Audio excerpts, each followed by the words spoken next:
Hi, everybody. I am Kathleen Dorsey, your presenter today. I was giving it a few more minutes.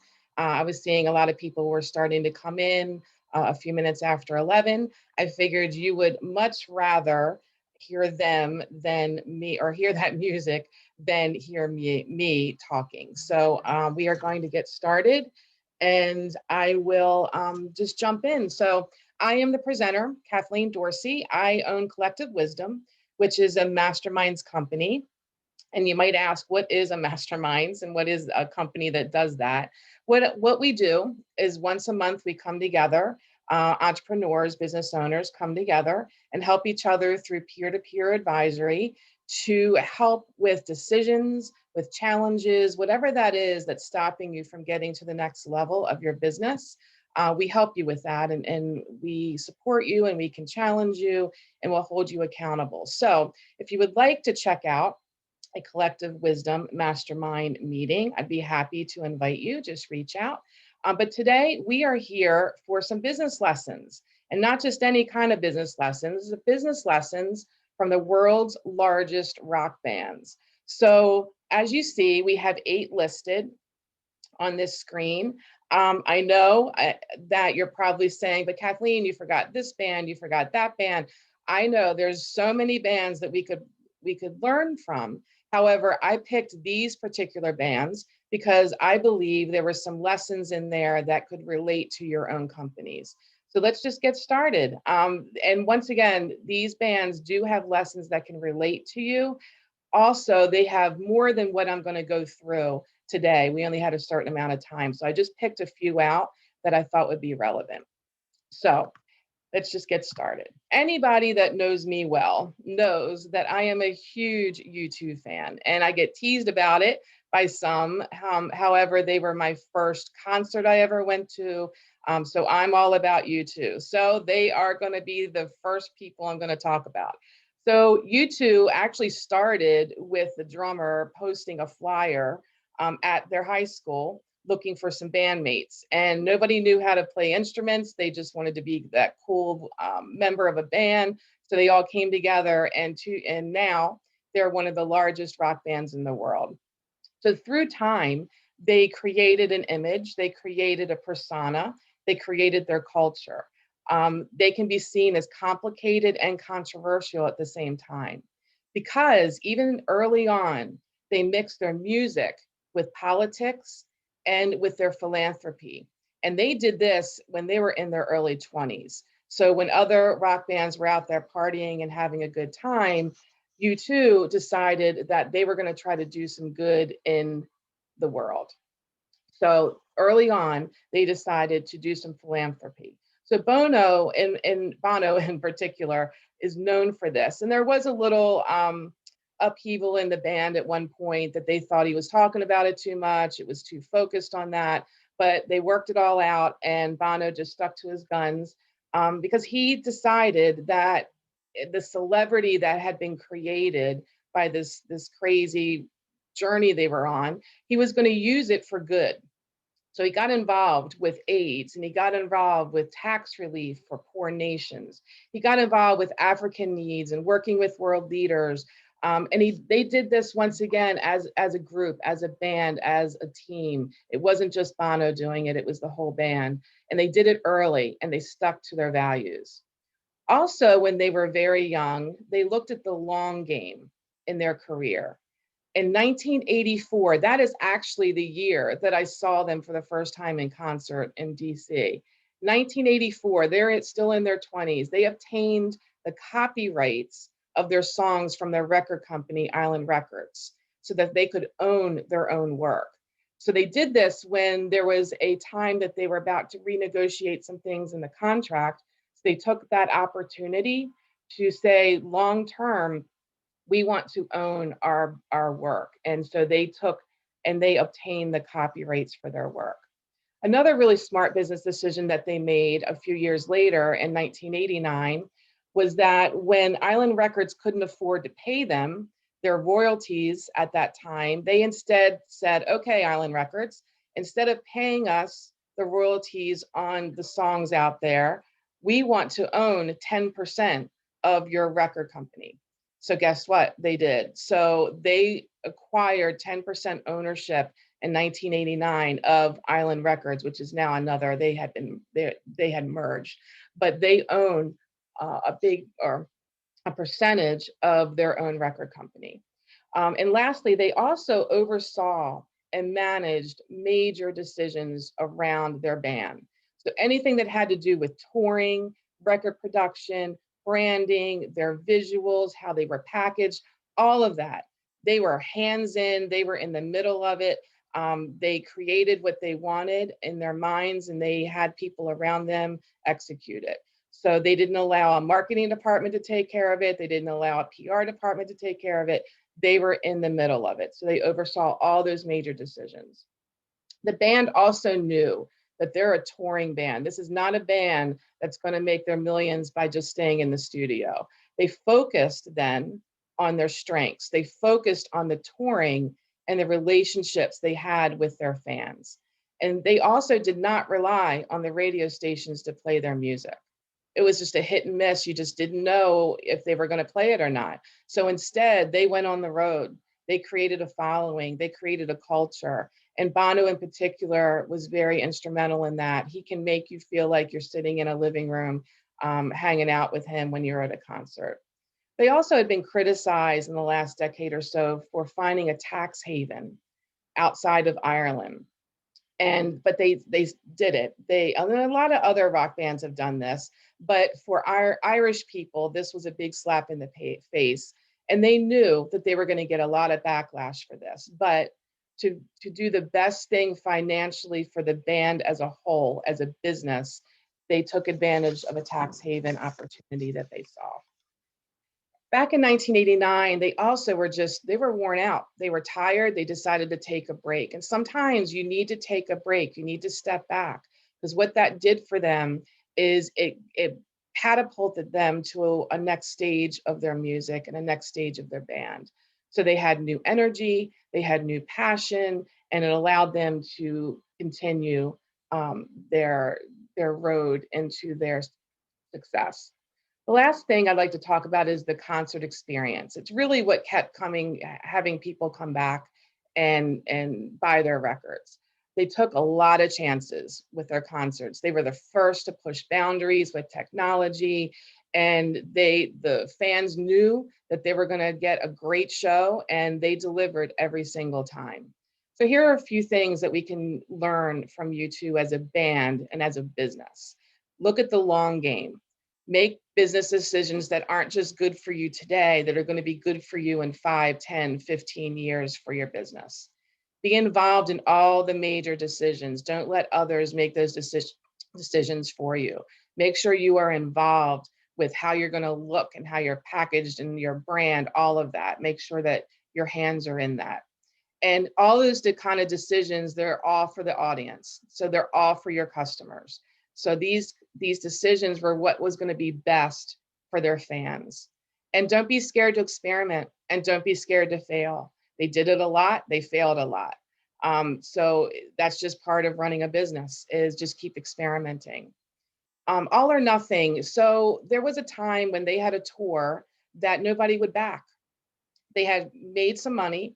So they decided, all right, guys, everybody, put into the pot, and we're going to finance this tour. So it was all or nothing for them. They could have gone bankrupt on this tour, but they did not. They succeeded. They made a lot of money. So they rolled the dice and they took that risk. And also remember, always deliver an experience. The experience is why people will keep coming back and buying the records or coming to the concerts. And don't be scared to use your influence. If there's something that you truly believe in, then follow that path, and don't be scared to use that influence that your business might have to be able to help you continue on that path. So let's jump to the Grateful Dead. We go from U2, from Ireland, to the Grateful Dead. Now, I will tell you, U2 had been together, I don't know if you knew this, for 45 years straight with the same band members. Grateful Dead was together for 30 years. I didn't know a lot about the Grateful Dead. They were a little bit before my time, but I did learn a lot while putting this together. So this band was also super focused on their fan base and on their audience. They would do anything. They tried to make their lives easier. And here's a few examples that I thought was really creative. They created a telephone hotline that would announce their band news and upcoming tour information, that the fans would be called to let them know about this news before it hit any of the papers, before it hit any of the TV stations or the radio stations. So if you were on this list, this fan list, you would get a phone call to tell you about what was upcoming and what was the news. In addition, if you were on this telephone list, they reserved some of the best seats in the house for you. So being on this list, you felt special, you were loyal to them, you were grateful to them, no pun intended. You were grateful to them for knowing things ahead of time. They were ahead of their time with PR and fan engagement for sure. They were really worried about if their fans could afford coming to the shows. So early on, they capped the prices of the tickets. They wanted to make sure that if you wanted to come to a show, you could come to a show. On top of that, I don't know if you guys remember this, but if back in the day, before the internet and before apps and all of that, you had to actually sit in line to buy a ticket to go to a concert.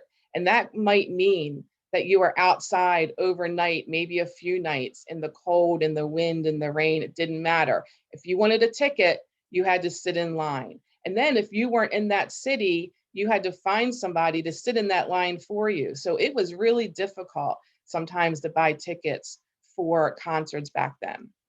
But what the Grateful Dead did is they even made the ticket buying even easier. And they did this by having an in-house mail order system. So think about that. So what happened was people wanted to buy tickets, so they created their own mail house. They sent the tickets out to their fans, and they didn't have to stay overnight. They didn't have to stay in these lines. They didn't have to find a buddy to stay in the line, and it was super easy. So they made it very easy, and no other band was doing that at the time. So I just thought that was extremely innovative. What was happening in the industry, and it still happens, is bootlegging. And the industry executives really saw that as a big threat. It was a big threat to losing money and losing control. However, Grateful Dead didn't really see it that way. They saw the cameras and the recorders that were being brought into their concerts as an opportunity. It was an opportunity for them to develop these bonds with their audience, and they got to reach a whole new audience without them having to be at the concert. So what would happen are people would record the concert. Listen, they just said, we can't stop it. It's going to happen. So let's figure out how to make it a positive. So the fans would record it and then resell it after. But now you had people buying, not for the Grateful Dead's pockets, but they had them buying these concerts, and they could hear it, and it would make them want to go buy their albums. So the Grateful Dead didn't see the bootlegging as a fearful thing. They saw it as a huge opportunity to be able to spread their music to other people. I just thought that was a really interesting um, aspect. The other thing that lives on with the Grateful Dead is their art. So their art, people wear their art, they have it on their bumper stickers, they have it all over, even to this day. And they may not have ever gone to a Grateful Dead concert. They may not have ever had a Grateful Dead album, but their art does live on. So there's a few lessons learned from the Grateful Dead. And we called it the deadline. So this was that hotline that they created to inform their fans about what was upcoming before anybody else would know about it. It was priced for the people. Their concerts you could afford. You could afford to go. So that meant you and your buddy could go instead of having to sit home. The bootleggers were welcome. They saw them as an opportunity. So they saw a negative in the industry. They turned it around and leveraged it as an opportunity. They were very innovative and made ticket sales easier. So it was easier to do business with them. And they did that internally. And once again, fear was an opportunity for them. So they turned that around and they used it for their benefit.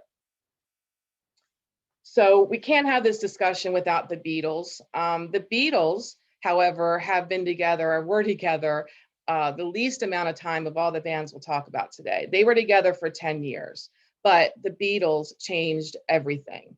They brought a whole new era of music to the United States, and their legend still lives on. In fact, I was in Las Vegas with some friends, and I have a friend that's a huge Beatles fan, and Cirque du Soleil was having a show and it was focused on the Beatles music. So of course we had to go. So they live on in many different ways in this culture. However, they didn't start off as this global phenomenon here in the United States. They had many, many doors slammed in their faces. They heard no's over and over again. But instead of being discouraged, instead of being insulted, instead of being defensive, they listened. They listened to the feedback. And on top of that, they were persistent and they didn't quit, even though they were disappointed with the lack of the US support. So executives at Capitol Records didn't know what they were going to face with the Beatles. So they had decided to take a pass on Love Me Do, even after the success of their album Please Please Me, which was #1 in Britain. Capitol Records refused to issue the record or any singles here in the United States, even though it was a #1 hit in Britain. The Beatles, however, they didn't argue about the quality of the album. However, they also didn't give up. So instead, they kept recording and recording and recording new material, and they kept sending it and continued to send it to Capitol Records for 1 solid year. So finally, in 1964, Capitol released I Want to Hold Your Hand. And we all know that became the Beatles' first #1 hit in the United States. So as time passed, they evolved and their sound evolved and their look evolved. However, one thing never changed with them was their creativity, their passion, and being so relentless and never giving up. Their core values stayed true, and so did the Beatles' music. You can see how they had changed through the years. Oh, I am flipping. Hang on. I have to go back. Sorry about that. So the Beatles, these are the lessons we're going to learn from the Beatles. The sound of feedback. The sound of feedback can be positive. Don't look at any criticism. Don't look at the slammed doors. Don't look at the no's as something that's going to defeat you. Listen to it.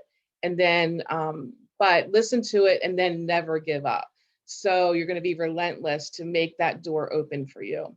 And it's great to change with the times. Look at them and how they had evolved through the times. Their music had evolved, but they still stayed true to their passion and they still stayed true to their focus.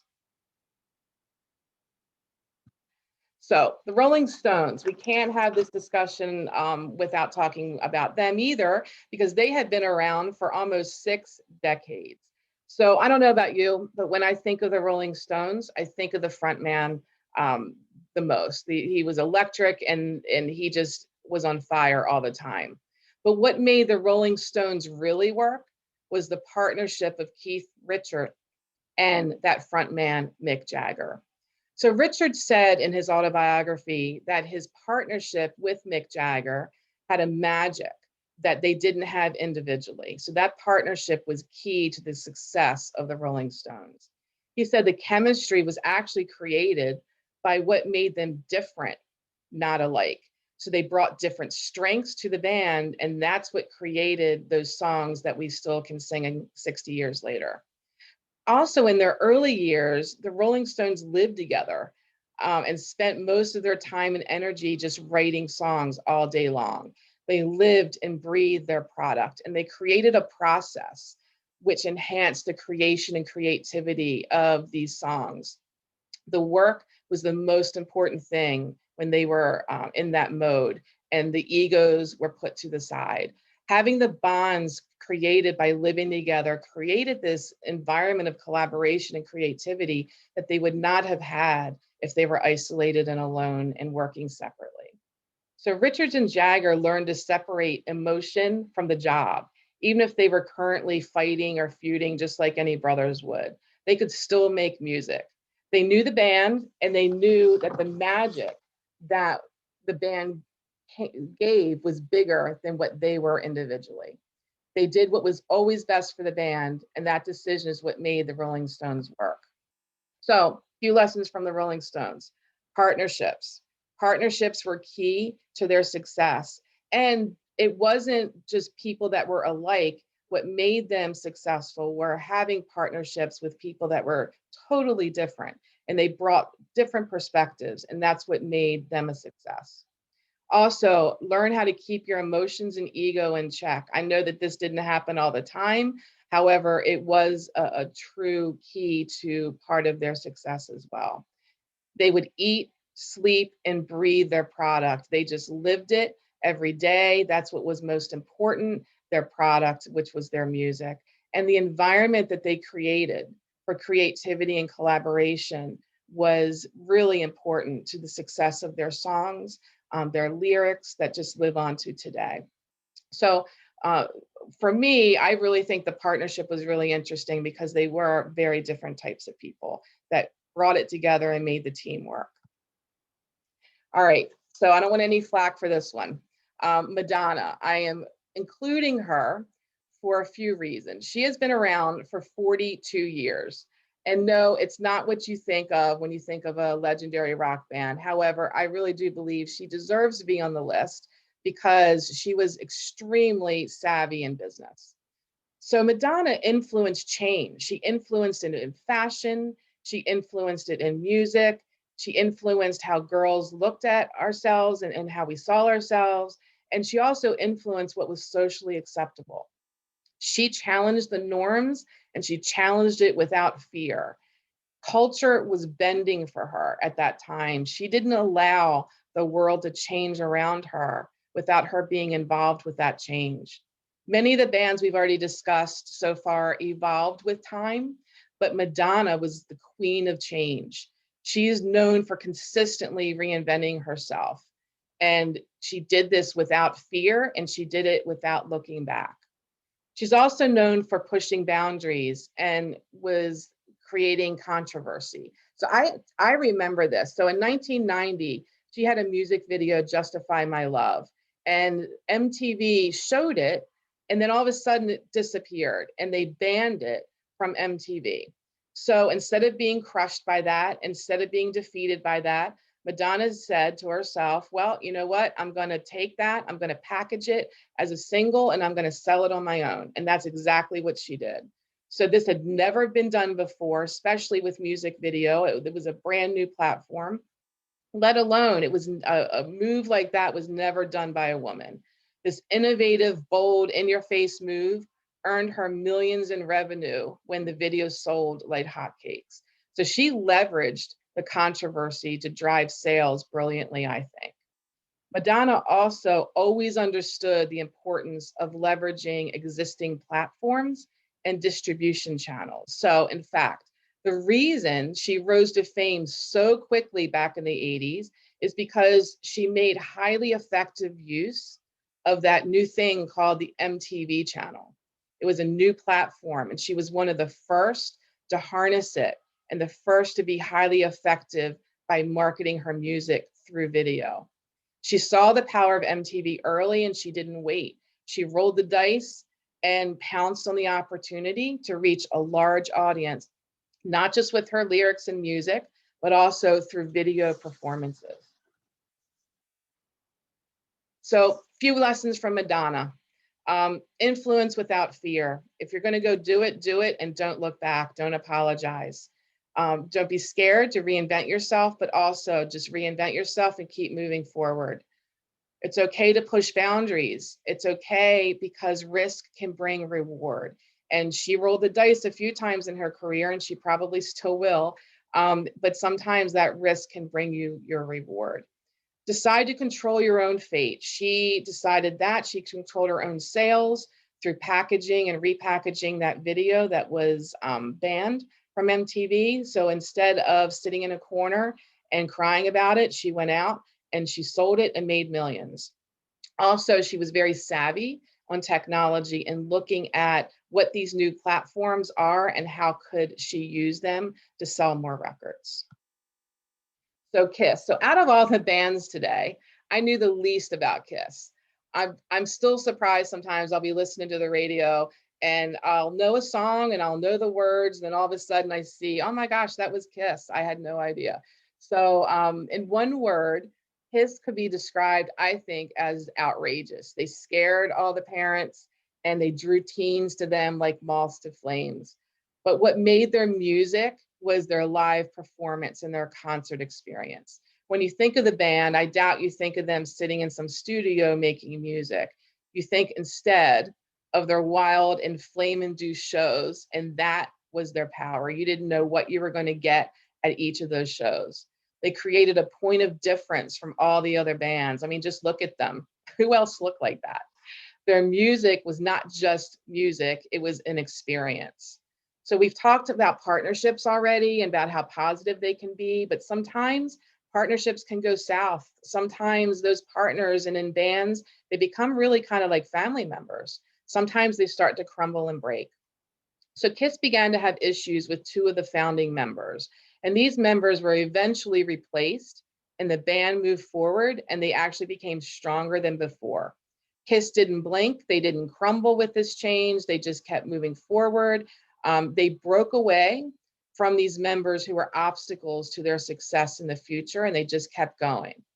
Now, we can look at that as maybe being cold-hearted or heartless. However, the band is bigger than the members, and they understood that. The band moves on even if the members change. So sometimes you can look at your business like that. If someone leaves, it doesn't mean your business is going to fall apart. You can move on. Move on. Kiss was also one of the first bands to understand the value of licensing. So today you can find anything or everything from Kiss candles to Kiss coffins. Gene Simmons was the mastermind behind all of this. Many of their millions are attributed to not their music, but their merchandising agreements. There's even a Hello Kitty collection to target the younger preteen females, which I find fascinating. What creative and sometimes crazy merchandising brought to the band and the band members was a whole new stream of income. They made millions while still sitting in their comfortable homes. They didn't have to live out of hotels. They weren't living out of their suitcases. They were in their comfortable homes and money was finding them. So a few lessons from the wild men of Kiss. The experience that a concert goer would have is what made them come back and what made them buy those records. They were not scared to cut and move on. They were not scared to say, guys, these two people in the band are keeping us back. We need to really look to replace them so we can move on. The band is bigger than the members. So to them, the business of the band was bigger than any one member of the band. And they were instrumental in finding new income streams for themselves. So they were brilliant with that. And to this day, you're still going to see Kiss stuff out there and they're still making money on it. And they didn't mind to be different. They wanted to be different. I mean, look at them. They wanted to be really different and they meant it. So if you decide, you know what, I'm not going to fight my competitors, I'm just going to show how I'm different, then decide what that difference is and mean it. So we're going to move on to Queen. So Queen has been around for 51 years. And once again, partnership, that word partnership emerges when we talk about Queen. With them, team was everything. So Freddie Mercury, who we think of as of course, one of the best frontmen ever, he once famously said in an interview, "I'm not the leader of the band, I'm just the lead singer." He recognized he was nothing without his bandmates and without his team. Collaboration and sharing the spotlight created an environment in this band where the members felt really valued and appreciated. Well, most of the time, I'm sure they had their days, but most of the time they really felt valued. An example of this is that Queen's greatest hits were written by all of the members of the band. Everybody had a say in this. Freddie wrote Bohemian Rhapsody. Brian May wrote We Will Rock You. Roger Taylor wrote Radio Gaga. And John Deacon wrote Another One Bites the Dust and I Want to Break Free. Each one of the band members had unique strengths They had diverse backgrounds, and they shared the same commitment to the music. And that was the strength and power of Queen. They also, which was really interesting, were not in a rush. They took their name, they took their time, and they were loud when things were quiet. Their timing was really well thought out. Queen was formed in 1970, but they didn't release their first album for another 3 years. Bohemian Rhapsody was recorded in 75, but Freddie Mercury had been working on it for 10 years prior to that. That song, it took 3 weeks to lay that one song down, and sessions were ranging from 10 to 12 hours a day. But because they took their time, we now have that classic Bohemian Rhapsody. It took years of imagination, hard work, experimentation to get to the point where Queen became unforgettable. Freddie also refused to bow down to the norms. He and the band heard time and time and time again, but that's never been done before, Freddie, or that isn't what the kids want right now. The band didn't care. The band knew what they wanted to produce, and they stuck to their guns and they produced it, and we followed them after that. Queen had staying power because they were incredibly engaging with their audience. The stomping, the clapping, the creating phrases and the lyrics that everyone would sing together. Their fans followed Queen from their time doing college gigs all the way through their stadium years, and they were even having families of their own. They were invested, their fans were engaged, and they stuck with that band religiously. Freddie was a natural leader, and he did not bow down to the norms as we talked about. So a few lessons from Queen. It's okay to share the spotlight. It's okay to give other team members, other partners, some highlights and to let them show their strengths. Be intentional with your decisions. You can take your time and make sure that what you're doing makes sense. Challenge the norms. It's okay, once again, to challenge those norms and stick to your guns if you really feel strongly about how something should happen in your business. Stick to your guns and take your time for perfection. Take your time to think it all through to make it exactly what you want it to be. And once again, engaging that audience. Engaging the audience is key. That is what kept people coming back, wanting their albums. That is what made them who they are. The journey. 41 years together, not continuous. And this is actually our last band that we will be talking about today. So Journey, once again, partnerships and evolution show their head with this band. We all know the classics, and we know who was the voice behind the band. Steve Perry. Steve Perry actually had the nickname of The Voice, and he became part of the brand of the band, which also was one of their downfalls. So Steve's voice was unlike most, and he knew it. As their stardom grew, so did Steve's ego, and it grew to a point where he believed he was bigger than the band. And we all know what would happen if that ever came to fruition. So what the result of that is the journey for Journey came to an end when Steve Perry decided to leave the band in 1998. So the band said, okay, well, the band's bigger than any one person, but was it really? This is an instance and an example of maybe, just maybe, there was a band member that was bigger than the band because that band member became the brand of the band. So as an example, they tried to replace Steve Perry in 1998 and a few years after that with a few other singers. But Perry was just such an integral part of their brand that the band members decided the new singers just weren't doing it. They just weren't connecting.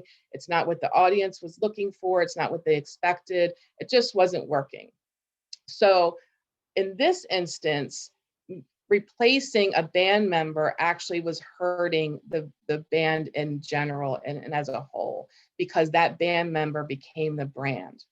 So Neil Schon, who was one of the founding members, decided that he was going to just keep looking, and he almost was giving up for a new lead singer, but he kept looking, and he found someone. He found them actually on YouTube. And if you closed your eyes, you could hear Steve Perry singing when this guy would sing. The brand was back, and the new lead singer came on in 2007. I can't believe it's been that long, but it's 2007, and he's still with them. So they finally found a lead singer who could continue the brand of Journey.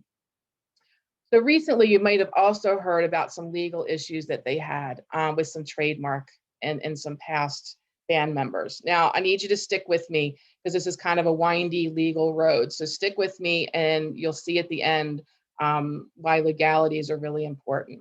So Journey's Neil Schon and Jonathan Cain fired their longtime bassist Ross Valerie and their drummer Steve Smith. They accused them of trying to control the brand and the band's name. It was alleged that Smith and Valerie tried to launch a coup to assume control of one of the band's corporate identities. They had created a separate corporation called Nightmare Productions. It is claimed that Smith and Valerie, who were the ones that got kicked out, incorrectly believed that controlling this other entity, Nightmare Productions, would allow them to gain control of the Journey trademark, thus giving them millions of dollars. Now, Nightmare Productions had granted an exclusive right to the Journey trademark to another entity that they created, Elmo Partners. Are you still with me? So now we have two entities. Now this Elmo Partners is what had the right to use the trademark of Journey. And this Elmo Partners was started by Cain, Schon, and the former lead singer, Steve Perry. So Nightmare Productions, that first one, granted Elmo Partners, the second one, the exclusive license to the Journey trademark all the way back in 1985. Then when Perry left the band in 1998, he signed an agreement which allowed Cain and Schon to keep recording and touring under the Journey name. All right, so hang in there. Smith and Valerie launched their plan to oust Cain and Schon from Nightmare Productions because they thought they could then take control of the trademark. And this just happened like last year. So after kicking Cain off the board of directors, then Smith and Valerie believed that they now controlled the Journey name and its income, but they were wrong. Their plan failed because that Journey trademark was still controlled by Neil Schon and Jonathan Cain. So I know that was a long, windy road about this legality, but it taught us a few things. So a few things that we learned from Journey. It's okay to reinvent, but don't try to reinvent the brand. That probably won't work for you. Beware, some longtime partners can turn on you. You don't know when, you don't know why, but they can turn on you. So you always have to beware. And get yourself a lawyer early and always. So as a business, they set up these entities early on, and they made sure they were tight and that it was very clear on who owned the Journey trademark. And they, to this day, so just last year, they needed to have these agreements be as tight as possible because this happened very, very recently. So always lawyer up as if you can early and keep it going. So we are coming to an end of our lessons today from some rock bands. And I want to talk about maybe some overarching lessons that we can pull from this presentation. So teamwork makes the dream work. I know it's really corny, but you have to embrace your team, even their differences, and give everyone a chance to shine. Also, know how to make a business above an individual. So you need to separate egos and differences so that you can do what's best for the business at all times. Don't be fearful. Don't be scared in challenging norms. Don't be fearful of being different, really different if you look back at KISS. And of course, don't be fearful for taking risks as long as they're calculated. Be innovative. Innovations will help you to be different as well as gain attention. Experiment a lot, fail, and try again. Be persistent. Those doors will close in front of you, but keep going and make another door open in the future. If you keep going and you believe in your product or service, it's going to work. Look for ways to add income streams. So what other services or what other products can be added which were never ever part of your original vision, but could actually give you some additional income? Watch out for betrayals. It can happen at any time and can happen from those closest to you. Always be vigilant about that. If you can, and if this is really important to you, use your company to do good in the community. Don't shy away from your personal beliefs. They can be incorporated into your company. And slow down, don't rush. I love the quote of be loud when things are quiet. So what can you be doing in your industry when things are a little slow or quiet that can get you noticed? I think one of the biggest lessons from most of these bands is what experience are you creating for your audience? What experience are you creating for your customers from beginning to end and all the way through? Make them feel engaged, make them feel part of your journey, make them feel really special, and always, always deliver no matter what. Your decisions of your business should focus on the customer's experience always. It should be the center of your decisions. So this is my lessons learned from rock stars and from rock bands. Now, as a thank you for coming today, I'm going to give you a special offer. You can see your free ticket at the bottom of this slide. What I'm offering is 30 minutes of business and marketing brainstorming. So let's get together.